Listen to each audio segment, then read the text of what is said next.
बात है, you came from a very humble beginning. और इंसान जब इतना एक्सपोजर देखता है अपनी ज़िंदगी में कि आपने ज़ीरो को भी टेस्ट किया है, आपने सक्सेस को भी टेस्ट किया है। आपने एक इंटरव्यू में बड़ी अच्छी बात की थी कि खुदा ना खासा अगर कल को ये सब कुछ चला जाता है तो मैं फिर से शुरू कर लूँगा। आपको फिर से बागड़ा लगा लूंगा मैंने बोला था कि फिर से रेटी लगा लूंगा, क्या बोलते हैं, अपनी लारी लगा लूंगा। हाँ सर, मतलब कहाँ से हिम्मत कहाँ से आती इतनी ज़्यादा कि यार ये हिम्मत मैं बताऊंगा आपको। सिंपल ये मैं इसलिए बोल सकता हूँ बिकॉज मैं कुवैत में अच्छे खासे जॉब में था। I was that time business नहीं कर रहा था मैं, और उस जमाने में 15-20 हज़ार दिरहम कमा रहा था। 15-20 हज़ार दिरहम मतलब अगर आप देखो 1500 to 1800 कुवैती दिनार, यानी 15 से 20 हज़ार दिरहम मेरी सैलरी थी विद कमीशन। अच्छे से अच्छे 5 स्टार लोकेशन में ठहरा हुआ था, गाड़ी मेरे पास बड़ी थी, मैनेजर का पोस्ट था।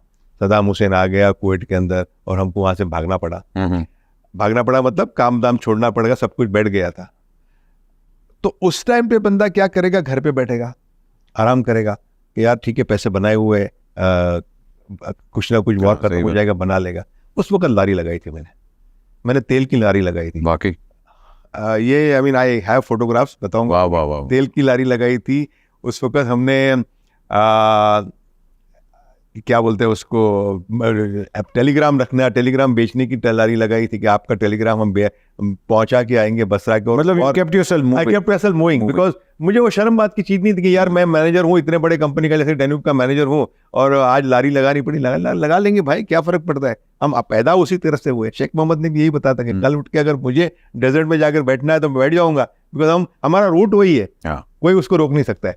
क्या बात है सर। आप हर रोज सुबह उठते हैं, यू हैव माशाल्लाह an army working for you. Main motivation क्या होती है रोज? क्योंकि देखिए आपने यू मेड इट माशाल्लाह, आपका सक्सेस हो गया है, आपकी एक स्टोरी आ गई हुई है, सारा कुछ आ गया, but what makes you get up every morning? My bathroom song. I am not kidding. अच्छा जी, मेजोरिटी ऑफ द टाइम अच्छे मूड में होऊंगा, अच्छा सोआ होऊंगा ना, तो बाथरूम में नाते नाते मेरा एक सॉन्ग होता है, दुनिया में रहना है तो काम कर प्यारे, हर सुबह नया कोई काम कर प्यारे, वरना ये दुनिया जीने नहीं देंगी, खाने नहीं देंगी, पीने नहीं देंगी। तो ये सुबह सुबह का सॉन्ग होता है। मेरी वाइफ बोलती पक गया हूँ मैं गाना सुन सुन के, बंद करो ये दुकान। सर इसकी वैसे टिकटॉक वीडियो हमें चाहिए। ये वाला गाना बड़े लोगों को इंस्पायर करने वाला है, बट एक्चुअली ये फैक्ट है। अपने आपको एक मोटिवेशन आता है, यार करना है काम, कुछ नया काम करना है, वो करते रहेंगे। नॉट जो कर रहे हो तो कर रहे हो, कुछ नया सोच के कुछ नया करो। माशाल्लाह your son he is following your footsteps also. बहुत लोग कहते हैं कि यार नहीं, मैंने जो हार्डशिप्स किए हैं वो तू ना फेस करी हो, ये this and that. He wanted to be in the property business, या आप चाहते थे कि वो कुछ और करे? कौन? Your son? My son, he was doing Danube, he still doing Danube. Danube sports fund उसने बनाया। और प्रॉपर्टी में क्या हुआ कि अचानक बूम अच्छा खासा आ गया। मगर आपने नहीं कभी उसको कहा कि यार नहीं इस बिजनेस में ना, और ये दिस एंड दैट कुछ और कर लो? बिकॉज हमारे यहाँ ये बड़ा होता है ना कि भाई डॉक्टर किसी ने बनना है, इंजीनियर बनना है, ये बनो and all that. See luckily क्या हुआ, when Adil was growing up ना, वो जो भी ग्रेजुएट होके आया तो उसने मुझे कहा कि डैडी क्या करूँ मैं कुछ अपना करना चाहता हूँ। ये बहुत बड़ा किस्सा मैंने शायद किसी इंटरव्यू में नहीं बताया। तो बोले daddy I don't want to join your business. His first question was कि मैं ग्रेजुएट हो चुका हूँ and I don't want to do your business. I said क्यों?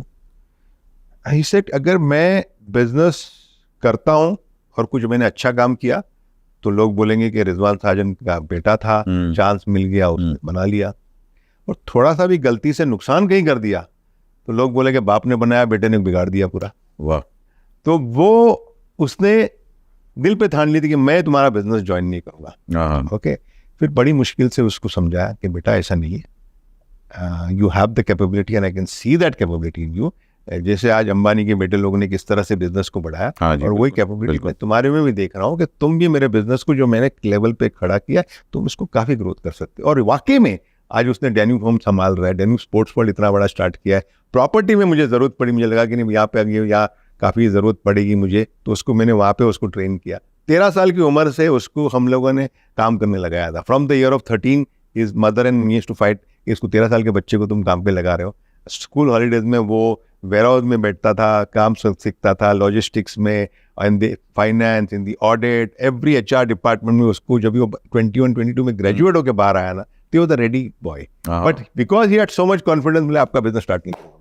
आपके बिजनेस में नहीं आऊँगा। बट बड़ा टाइम लगा मुझे कन्विंस करने के लिए, आ गया। मेरी खुशकिस्मती है कि मेरे साथ आ गया, नहीं, बिकॉज हर अल्हम्दुलिल्लाह, एक बाप की खुशकिस्मती होती है कि बच्चा अपने साथ काम करे, एंड आई एम हैप्पी कि he is giving me so much of helping hand. Sir what's next? Dubai के बाद क्या आपको नजर आ रहा है? मतलब दुबई में तो अब आपने झंडे गाड़ लिए हैं, दुबई के बाद आपको फ्यूचर क्या नजर मुझे आ रहा दुबई में इतना प्यार हो गया है ना कि दुबई के बाद कुछ नजर ही नहीं आ रहा है।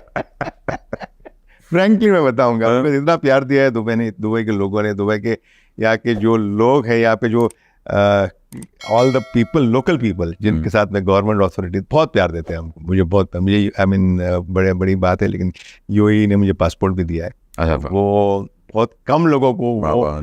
ऑनररी पासपोर्ट दिया है, तो I very happy, very lucky.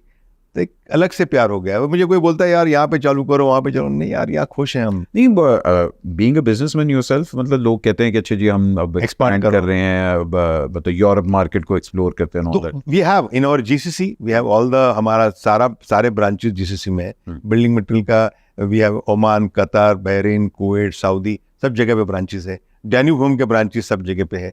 UK और इंडिया में अपना सेल्स ऑफिस है। तो ऐसी बात नहीं है कि मैं दुबई से बाहर नहीं निकला हूँ, बट ये प्रॉपर्टी का काम मैं दुबई में कर रहा हूँ। बाकी बिल्डिंग मटेरियल, डैन्यूब होम का काम पूरे जीसीसी में अपना। क्या बात है सर। सर मैं, क्योंकि हमारी पाकिस्तानी ऑडियंस जो है वो बड़ा आपको फॉलो भी करती है और पाकिस्तानी स्टार्स भी आपके पास आते रहते हैं, 1% का कॉन्सेप्ट जो है, वो अगर मैं कहूँ कि जी अगर आपने समझाना हो किसी लेमैन को, तो किस तरह समझाएंगे कि यार ये 1% का कॉन्सेप्ट क्या है? बहुत ईजी है। जब बिल्डिंग में, ये प्रॉपर्टी बिजनेस में आया तो मुझे समझ में नहीं आ रही थी किस तरह से प्रॉपर्टी बिजनेस में आऊँ। यहाँ पे सब बड़े बड़े शेर खान बैठे हुए थे, बड़ा बड़ा काम कर रहे थे। मैंने कहा इनके साथ मैं काम कैसे कॉम्पीट करूंगा। लेकिन मुझे रियलाइज हुआ कि 85% of the people are living in the rented apartment, specially expat जो लेबर क्लास। तो उस वक्त मुझे ऐसा लगा कि क्यों नहीं इनको हम प्रॉपर्टी दिया जाए, लेकिन कैसे देंगे, बिकॉज ये वर्किंग क्लास पीपल है, इनको लोन नहीं मिलना है ऑफ प्लान प्रॉपर्टी के अंदर। तो तभी हमने ब्रेनस्टॉर्म किया कि छोटा सा डाउन पेमेंट लेंगे, जो उन्होंने 3-4-5 साल सेविंग किया, 4-5 साल में जो सेविंग किया है, वो डाउन पेमेंट लेके फिर 1% में उसको अपार्टमेंट दूंगा।